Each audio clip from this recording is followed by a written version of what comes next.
രാഹുലിനും പ്രിയങ്കയ്ക്കും ഇനി കേരളത്തിൽ കാലുകുത്താൻ പറ്റില്ല. വയനാടിനെ നിങ്ങൾ മറന്നേക്കൂ. അപ്പൊ കേരളത്തിലെ ബഹുഭൂരിപക്ഷം വരുന്ന കോൺഗ്രസ് MLA-മാരുടെയും പിന്തുണ ശ്രീമാൻ VD സതീശനില്ല എന്നതൊരു പരമമായ യാഥാർത്ഥ്യമാണ്. MLA-മാരല്ലേ യഥാർത്ഥ ജനവികാരത്തെ റെപ്രസെന്റ് ചെയ്യുന്നത്?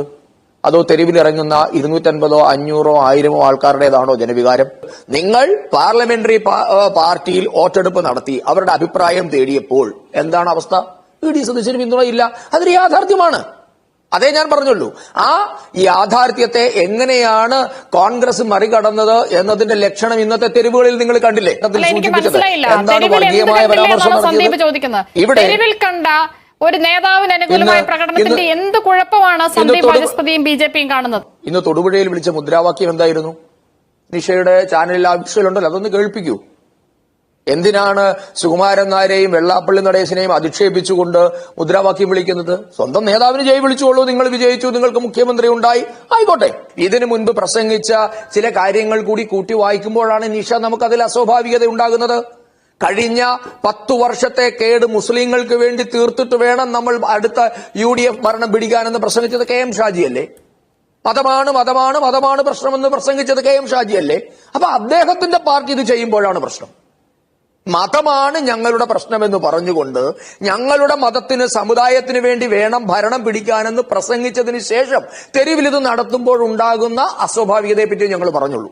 ഇതൊന്നും പൂർണ്ണമായി ജനാധിപത്യത്തിൽ സ്ത്രീകളുടെ കെട്ടുതാലി പൊട്ടിക്കുമെന്ന് പ്രധാനമന്ത്രി പ്രസംഗിച്ചിട്ടില്ലേ തെരഞ്ഞെടുപ്പ് കാലത്ത്?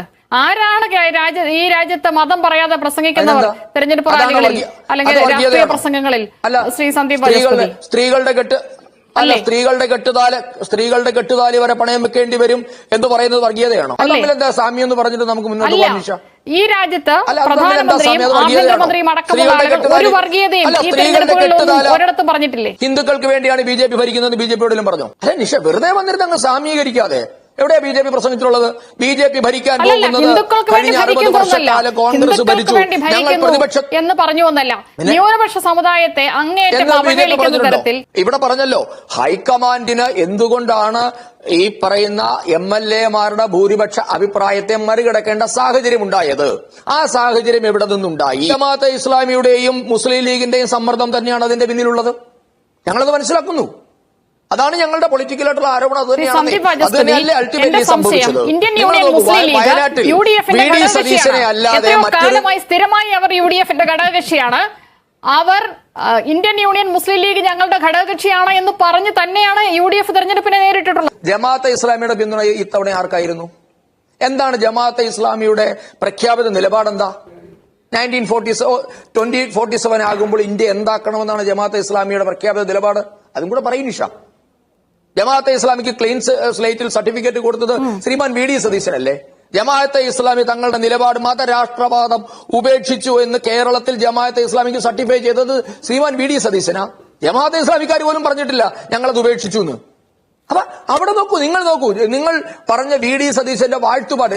ആദ്യ ദിവസം തന്നെ സത്യത്തിൽ ഞാൻ പറയേണ്ട ഒരു കാര്യം, ആദ്യ ദിവസം തന്നെ ഇത് ചർച്ചയാവരുതായിരുന്നു. കാരണം ഇവിടെ ശ്രീമാൻ VD സതീശൻ, നിങ്ങളെല്ലാവരും അദ്ദേഹത്തിന്റെ വാഴ്ത്തുപാട്ടിൽ പറയുന്നുണ്ടല്ലോ നിലപാടുകൾ അദ്ദേഹം ആർക്കെതിരെയാണ് നിലപാട് സ്വീകരിച്ചിട്ടുള്ളത്? അദ്ദേഹം പറഞ്ഞു ഞാൻ മത സാമുദായിക നേതാക്കളുടെ തിണ്ണ നിരങ്ങില്ല.